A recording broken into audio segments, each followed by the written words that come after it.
గోరా చిన్నారి ఛానల్ ప్రేక్షకులకు స్వాగతం. హాయ్ పిల్లలు, ఎలా ఉన్నారు? నేను ప్రతి ఎపిసోడ్లోనూ మీకు ఒక మంచి నీతి కథ గురించి చెప్తున్నాను కదా. ఈ కథలన్నీ ఎలా ఉంటున్నాయి? నచ్చుతున్నాయా మీ అందరికీను? ఈ కథలను తప్పకుండా చూడండి పిల్లలు. అందులో ఉన్నటువంటి నీతి గురించి తెలుసుకోండి. వీలైతే మీ ఫ్రెండ్స్కి, మీకు తెలిసిన వాళ్ళని అందరినీ కూడా చూడమని చెప్పండి. అందులో ఉన్నటువంటి నీతిని తెలుసుకోమని చెప్పండి, సరేనా? ఈరోజు ఎపిసోడ్లో కూడా నేను మీకు ఒక మంచి నీతి కథ గురించి చెప్తాను. మరి ఆ కథ ఏంటో ఆలస్యం చేయకుండా మొదలు పెట్టేద్దామా? అనగనగా రాజాపురం అనే ఊళ్ళో నాగయ్య అనే ముక్కుసూటిగా మాట్లాడే ఒక వ్యక్తి ఉండేవాడు పిల్లలు. అతని నిజాయితీకి, క్రమశిక్షణకి, నిజాన్ని నిర్భయంగా మాట్లాడే స్వభావానికి గుర్తుగా ఆ ప్రాంత రాజుగారు ఒక హారాన్ని బహుమతిగా ఇస్తారు. ఇక ఆ రోజు నుండి కూడా ఊళ్ళో నాగయ్య పేరు బాగా మారుమోగిపోతుంది పిల్లలు. రాజుగారంతటి వాళ్లే నీకు హారాన్ని బహుమతిగా ఇచ్చారు అని చెప్పి పొగుడుతూ ఉంటారన్నమాట. కానీ పిల్లలు, పొగట్టలు కడుపు నింపవు కదా. ఒకరోజు నాగయ్య భార్య సుగుణ అంటుందన్నమాట నాగయ్యతో, ఏమండి, మీ చుట్టూ జనం అంతా చేరి మిమ్మల్ని పొగుడుతూ ఉంటే మీకు ఆనందంగా ఉందేమో, కానీ నాకు చాలా కోపంగాను బాధగా కూడా ఉందండి. అంత పొగిడేవాళ్ళు మీకేదైనా పని ఇవ్వచ్చు కదండి. ఏదైనా అంటే రాజుగారు అంతటి వాళ్లే మీకు మీ నిజాయితీని గుర్తించి హారాన్ని బహుమతిగా ఇచ్చారు. మీకు పని ఇచ్చేటంతటి వాళ్ళమా మేము అని చెప్పి అంటారు అని అంటుందన్నమాట. అప్పుడు నాగయ్య, పోన్లేవే, నేను ఏదో ఒక ప్రయత్నం చేస్తున్నాను కదా అని చెప్పి అంటాడు. దానికి భార్య, ఇక చాలండి అంటూ అక్కడి నుంచి కోపంగా వెళ్ళిపోతుంది పిల్లలు. ఇలా ఊళ్ళోకి వెళ్ళినప్పుడల్లా నాగయ్యను ఆ ఊరి ప్రజలందరూ పొగడ్తలతో ముంచేసి గౌరవించేవాళ్లే కానీ ఎవ్వరూ పని ఇచ్చేవాళ్ళు లేరన్నమాట. ఇలా కొంతకాలం గడిచేసరికి నాగయ్యకు ఆర్థిక కష్టాలు మొదలవుతాయి. అప్పుడు ఏం చెయ్యాలా అని చెప్పి ఆలోచిస్తాడనమాట. చివరికి తనకి ఒక ఉపాయం తడుతుంది. రాజుగారు తనకు హారాన్ని బహుమతిగా ఇచ్చారు కదా, ఆ హారాన్ని ఎక్కడైనా తనఖా పెట్టి డబ్బులు తెచ్చుకుని ఆ డబ్బులతో వ్యాపారం మొదలు పెడదాము అనుకుంటాడు. కానీ ఎక్కడ పెట్టాలి అని ఆలోచిస్తాడు. ఈ విషయం రాజుగారికి తెలిస్తే బాగోదు. హారాన్ని తాకట్టు పెట్టారంటే నిజాయితీకి గుర్తుగా ఇచ్చారు కదా పిల్లలు, అందుకని చెప్పి ఆయన బాధపడతారు. అది తెలియకుండా ఉండాలి. ఎవరి దగ్గర పెట్టాలి అని చాలాసార్లు ఆలోచిస్తాడు పిల్లలు నాగయ్య. చివరికి అతనికి గ్రామాధికారి గారు గుర్తొస్తారు. గ్రామాధికారి గారి దగ్గర పెడితే కనుక ఎవ్వరికీ తెలియదు, ఈ విషయం రహస్యంగా ఉంటుంది అని అనుకుని అక్కడి నుంచి నాగయ్య హారాన్ని తీసుకుని వెళ్ళి గ్రామాధికారి ఇంటికి వెళ్తాడు పిల్లలు. వెళ్ళి గ్రామాధికారితో తన ఆర్థిక కష్టాల గురించి చెప్పి ఆ హారాన్ని తాకట్టు పెట్టుకుని 3000 వరహాలు ఇవ్వాల్సిందిగా అడుగుతాడనమాట. దానికి గ్రామాధికారి గారు, నాగయ్య, నీ నిజాయితీకి మెచ్చి రాజుగారు నీకు ఈ హారాన్ని బహుమతిగా ఇచ్చారు. దాన్ని నా దగ్గర తనఖా పెట్టావని తెలిస్తే రాజుగారికి చాలా కోపం వస్తుంది. నా దగ్గర నీకు ఇవ్వడానికి డబ్బులు కూడా లేవు అని చెప్పి అంటాడనమాట. కానీ నాగయ్య గ్రామాధికారితో, బాబాబు, ఎలాగైనా సరే మీరే పెద్ద మనసు చేసుకుని నా ఆర్థిక కష్టాలను అర్థం చేసుకుని ఎలాగోలా ఆ డబ్బులు ఇప్పించండి అయ్యా అని చెప్పి కాళ్ళ వేళ్ళ పడి ప్రాధేయపడతాడు. ఈ విషయం మనిద్దరి మధ్యే రహస్యంగా ఉంటుంది, నేనెవ్వరికీ చెప్పను అంటాడు నాగయ్య గ్రామాధికారితో. అప్పుడు అతన్ని చూసి గ్రామాధికారి గారి మనసు చెలించిపోతుంది. తన దగ్గర డబ్బులు లేకపోయినా సరే ఆ గ్రామాధికారి గారు తనకు తెలిసిన వాళ్ళ దగ్గర డబ్బులు తీసుకొని వచ్చి మరీ నాగయ్యకి ఇస్తారు పిల్లలు. నాగయ్య ఆ డబ్బుని తీసుకుని వెళ్ళి వ్యాపారం మొదలు పెడతాడు. ఊళ్ళో నాగయ్యకి ఎలాగూ మంచి పేరే ఉంది కదా పిల్లలు, అందుకని వ్యాపారంలో బాగానే రాణిస్తాడు. డబ్బులు బాగానే సంపాదిస్తాడు పిల్లలు, లాభాలు బాగానే వస్తాయి. ఇంకప్పుడు ఏం చేస్తాడంటే కొంత కొంత డబ్బులు తీసుకుని వెళ్ళి గ్రామాధికారి గారికి జమ చేస్తూ ఉంటాడనమాట. ఇలా కొంతకాలం గడుస్తుంది.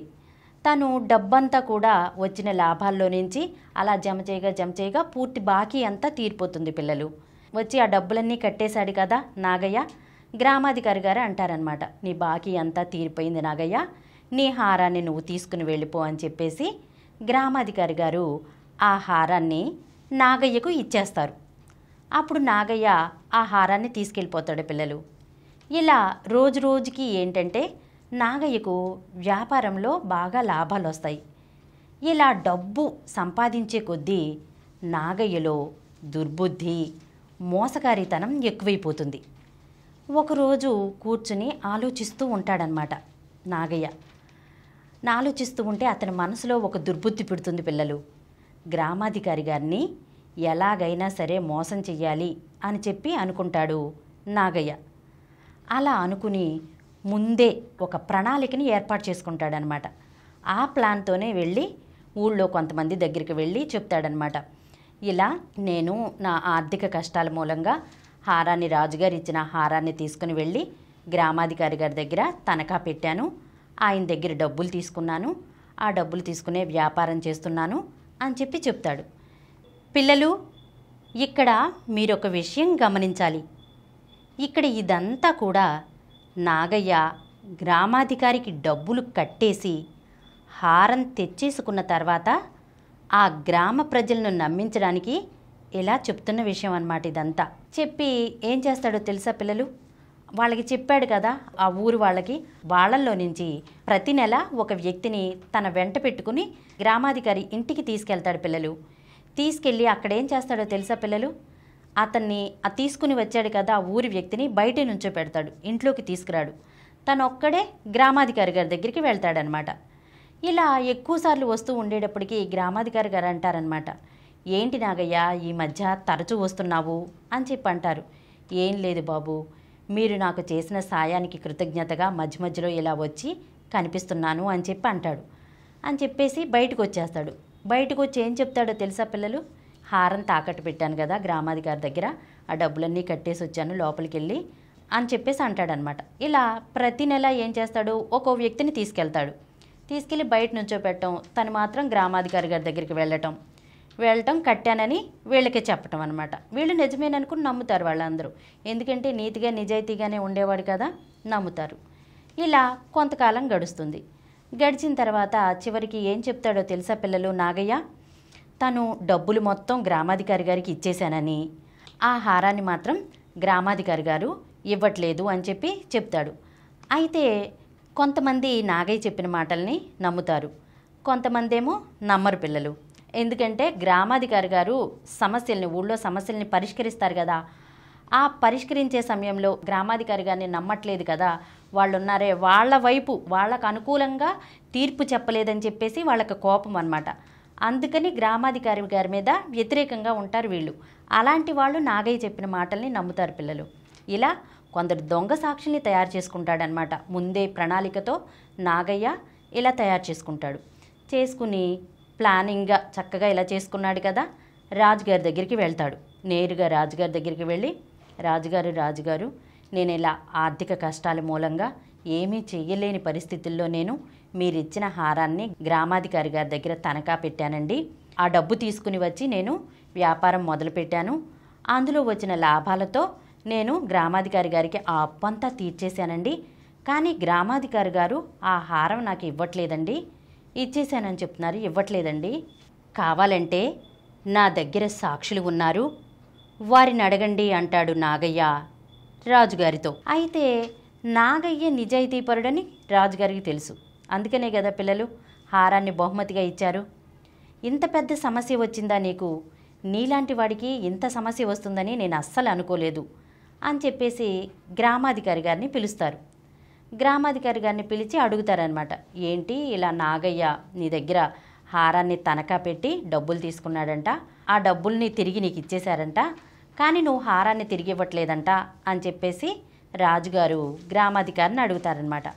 అప్పుడు గ్రామాధికారి ఇలా అంటాడు, నిజమేనండి, ఇది మన ఇద్దరి మధ్య రహస్యంగా ఉంటుంది ఈ విషయం అని చెప్పేసి నాగయ్య నాకు ప్రమాణం కూడా చేశాడు. నేను ఆ రోజు నేను పెట్టుకోను అని చెప్పాను. మీరిచ్చిన హారం కాబట్టి, బహుమతిగా ఇచ్చారు కాబట్టి మీరు, అందుకని నేను ఆ హారాన్ని తనఖా పెట్టుకోను అన్నాను. అప్పుడు నా దగ్గర డబ్బులు కూడా లేవండి, కానీ కాళ్ళ వేళ్ళ పడి ప్రాధేయపడ్డాడు.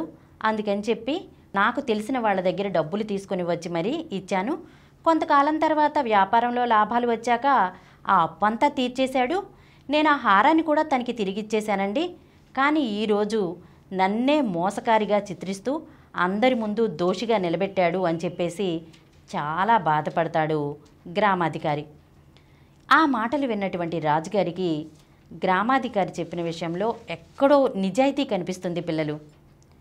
అందుకని రాజుగారు ఏం చేస్తారంటే, సరే ఈ రోజుకి మీరు వెళ్ళిపోండి, రేపు తీర్పు చెప్తాను అని చెప్పేసి వాళ్ళని పంపించేస్తారు అక్కడి నుంచి.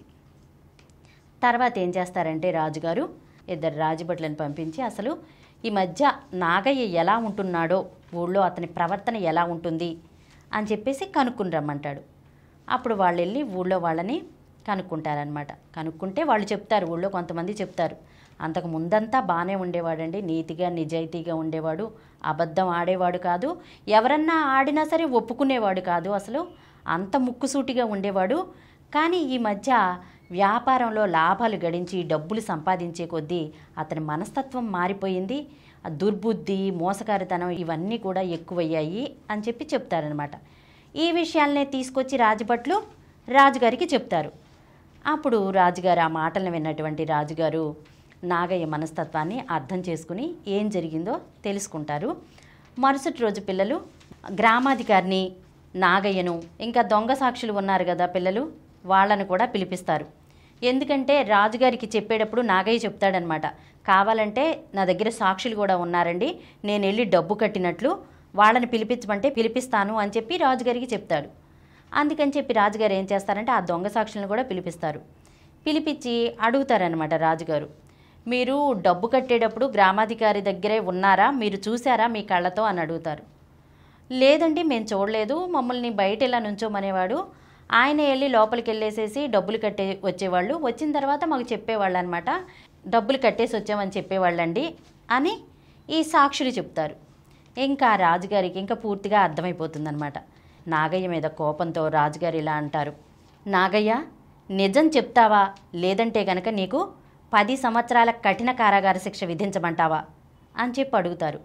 దానికి గజగజ వణికిపోయినటువంటి నాగయ్య, గ్రామాధికారి గారు చెప్పేది నిజమేనండి, నేనే దుర్బుద్ధితో గ్రామాధికారి మీద ఆ నెపం వేశాను, నేను హారాన్ని ఆయన దగ్గర తనఖా పెట్టి డబ్బులు తీసుకున్న మాట వాస్తవమే, ఈ విషయం మా ఇద్దరి మధ్య రహస్యంగా ఉండాలి అని చెప్పేసి ఇంకా ఎవ్వరికీ తెలియదండి, నేను ఎవరితో చెప్పను, మీరు ఎవరితో చెప్పొద్దు అని చెప్పి ఆ రోజు నేను చెప్పానండి.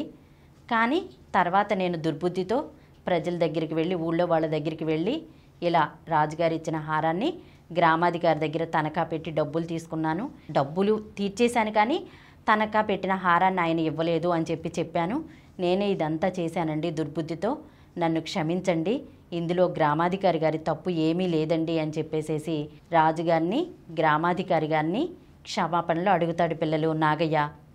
ఇక రాజుగారు నాగయ్యను హెచ్చరిస్తూ, నువ్వు ఇప్పటి వరకు నీతిగా నిజాయితీగా ఉన్నావు కాబట్టి నేను వదిలేస్తున్నాను, ఇంకొకసారి ఇలాంటి తప్పు జరిగింది అంటే గనక నీకు కఠిన కారాగార శిక్ష విధిస్తాను అని చెప్పి అంటారనమాట.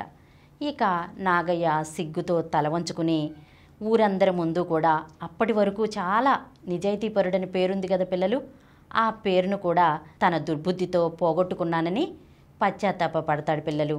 ఇక ఆ రోజు నుండి కూడా అటువంటి పనులు చేయకుండా అంతకుముందు ఎలా నీతిగా నిజాయితీగా ఉండేవాడో అలాగే నిజాయితీగా ఉంటూ హాయిగా జీవిస్తాడు పిల్లలు. పిల్లలు విన్నారు కదా ఈ కథను, ఏమర్థమైంది పిల్లలు మీకు ఈ కథ ద్వారా? దురాశ దుఃఖానికి చేటు. మనం ఇతరులను మోసం చెయ్యాలి అనుకుంటే మనం తీసుకున్న గోతిలో మనమే పడతాం పిల్లలు. అందుకనే పిల్లలు ఎప్పుడు నీతిగా నిజాయితీగానే ఉండాలి. అలా ఉంటే సమాజంలో మంచి గౌరవం లభిస్తుంది. ఇలా మోసం చేస్తూ ఉన్నామనుకోండి మన పరువు పోతుంది.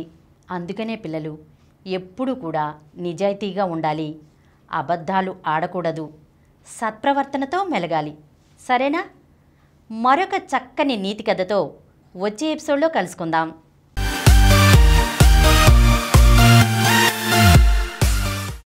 ఈ కార్యక్రమం మీకు ఎంతో నచ్చింది కదా? ఇటువంటి మరిన్ని వీడియోల కోసం అనతి కాలంలోనే 20 కోట్ల వ్యూస్ సాధించిన డాక్టర్ సమరం మల్టీ ఛానల్ నెట్వర్క్ సమర్పించు గోరా చిన్నారి ఛానల్కు సబ్స్క్రైబ్ చేయండి, లైక్ చేయండి, మీ ఫ్రెండ్స్కి షేర్ చేయండి. అలాగే ప్రక్కనున్న గంట సింబల్ని ప్రెస్ చేయడం మర్చిపోకండి. Please download Samaram Channels app from Google Play Store and watch your favorite channels. Click the bell icon and subscribe to the channels.